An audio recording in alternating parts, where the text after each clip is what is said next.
Okay, so we've got a real rock and roller for Hollywood Hills this time around, exclusive as well. So we've got Mario Roman in the studio with us. Mario, welcome to SA. You literally have just landed. The guys have just taken you down the road here, and we're here with the guys at Sherco. So let's talk about what's coming up. You're here because it's Roof of Africa time. Yeah. And we've been talking about in the press that you're going to be popping your cherry. First time out for Roof of Africa, and you've picked a gnarly one because this has got to be the biggest, strongest field of international and South African riders that have ever turned up to the roof.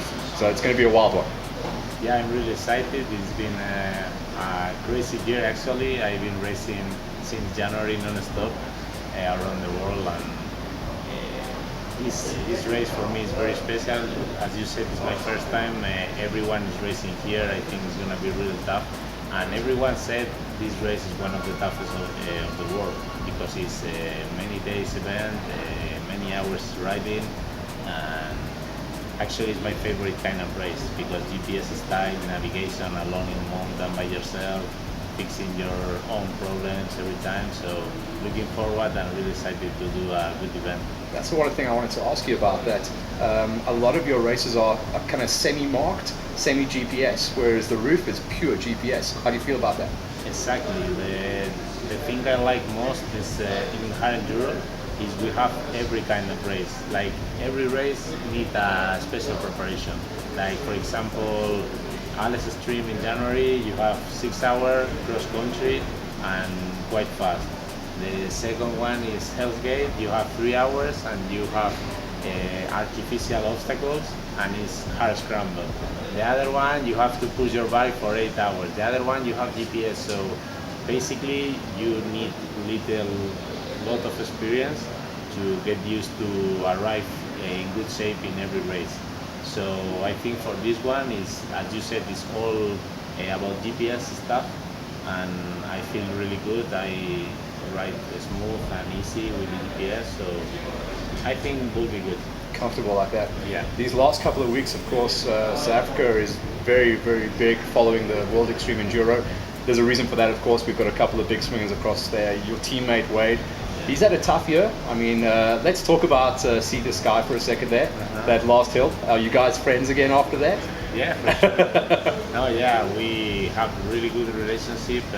Wade is sometimes in Europe with the factory, like living there, and I spend some time with him training. We help each other, and he's a really good guy. And yeah, in Turkey, we had a good battle from the beginning. I was leading 1 hour, then he led for 2 hours more, and then the last hour we were fighting with Graham, 3 guys fighting for the lead, and everyone could win. Yeah. But at the end, Graham just gone, and we were like second, third, and in the last hill I thought already I was third. And I don't know. And you just started coming. Yeah, he get stuck, and I did the last effort because we both were like exhausted, and I get the second. I was feeling like a win. Yeah. That, Yeah, man, it was a tough one to watch. yeah, and after that we can take some beers while it was okay. Yeah. And then this last weekend as well, it's pretty much your last European race as well. Expania, was it? Yeah, Expania. Very tough race as well. What's the story there? Yeah, it was unreal. We start on Friday in the town. Prologue was okay for me, not so good because I had a bad start. But after that, the main thing started on Saturday with a 6 hour event, like really fast event. And in the first lap, I was just taking like look of the other guys. And in the second and the third lap, I just do my own, and I made good gap from Walker and Alfredo and Jarvis, and I get the win. That was really good. And in the main day, I should win. I feel like I had the pace and the technique to get the best time in that area, but I didn't have any rear brake. I lose it, so I did my best, but I couldn't do it. Yeah. But anyway, really happy. I did the last hill awesome. Like all the crowd was with me after the race. Like they said, you win, and I said, no, I am not. But anyway, really happy with everything, how everything went, and just looking forward to start this. So let's talk about the roof for a second. Obviously, the reason that all the international guys have come out, I mean, everyone wants to win the last event of the year, looks good on the contract. feels good as well. But this year, we're talking about the fact that it's the 50th year, 50 years of Roof of Africa, but also the fact that this is going to be the toughest Roof of Africa, not just because of the course layout, but because all the international guys that you race against week in, week out, as well as the South African guys, everyone's in the best form, injury-free. The bikes are the best they've ever been. We're talking about in this country that there's possibly 10 guys that can win this event. It's a wild one. Yeah, I feel this during the whole season. Like the level is growing up a lot. There is maybe not 10, but 6 or 8 guys who can win every race, and that's incredible. You have to be 100%.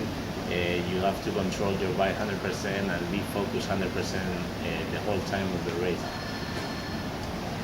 So let's talk about what's coming up, because we know that Wade desperately needs that win.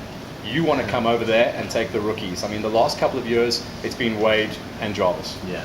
You know, before that it was Birch, and then Birch got old or something, I don't know. But this year, I mean, it's very, very dry.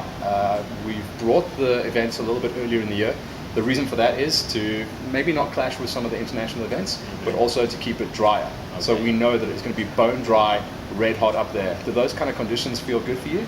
Yeah, in Spain we used to have, like in Spain, the good thing we have every kind of terrain. Like if you go to the north, like I live in Madrid in the middle, if you go 3 hours up, you have rain, and if you go 3 hours down, you are like dry condition.